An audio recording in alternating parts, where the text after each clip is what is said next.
herb mamas and papas. Today I wanted to share some lessons from my garden, some lessons from the plants today.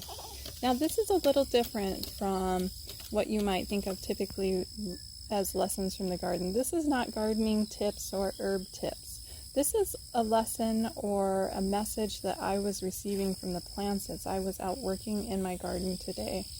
Do you ever have those moments when you're out in the garden and you get these clear moments of knowing, when you receive some clarity or some quiet, still answers or guidance from something that has been weighing on your shoulders, or even maybe a moment of inspiration?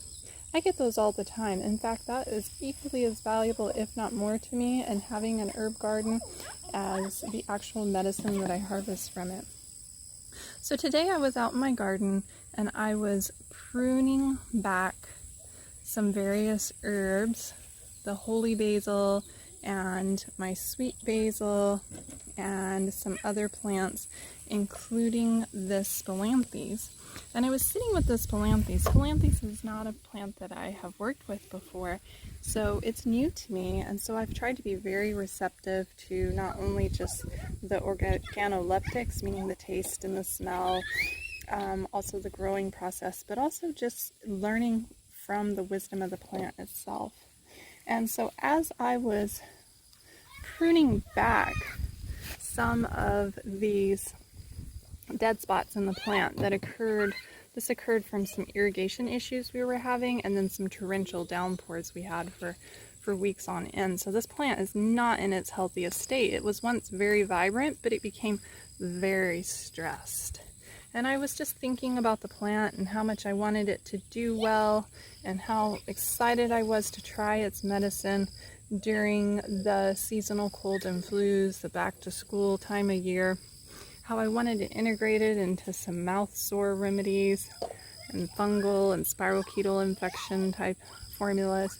And I was just thinking, gosh, this plant, I just want to nurture it through to produce more, because we have such a long season. I was hoping that I'd be able to expand its growing and that it wouldn't get too stressed and die. And so I started trimming back, and I was trimming back, I'm sure all of you have done this, where you're deadheading and you're removing the less healthy looking leaves.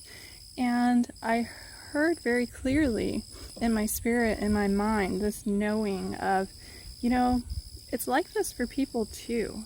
Anytime we become overworked, overstressed, even if it's something that we want, something that's positive and healthy, like flowering, for instance. Plants very much need and want to provide these flowers, but we deadhead them when they're no longer useful. So even when we're working towards something we want or that is our ultimate goal, it is beneficial to take a moment and prune back what is no longer serving us and reassess where our energy is going and regroup and call it back to ourselves.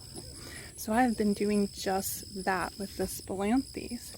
And as I was doing that, my attention was further called to this holy basil.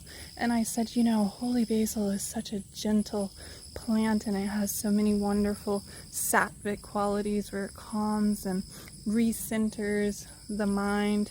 It's a meditative plant, and it also has some mildly adaptogenic properties and some properties that are thought to maybe help boost your overall mood and brain functioning to a more positive state. And I thought, how wonderful that this plant is growing here next to the spilanthes. What a wonderful lesson. And so I reached for it and I went back to making my tea, and I thought, this is wonderful. So whenever we're pruning away what is not serving us in life, we can also be nourishing and reclaiming and rebalancing our state. And so for me, that was the lesson from the garden today. What kind of lessons are you getting from the garden today? Are you sitting with your plants? Are you absorbing their fragrance and their aroma and their wisdom at the same time? Share your plant stories with me and we'll learn and grow together.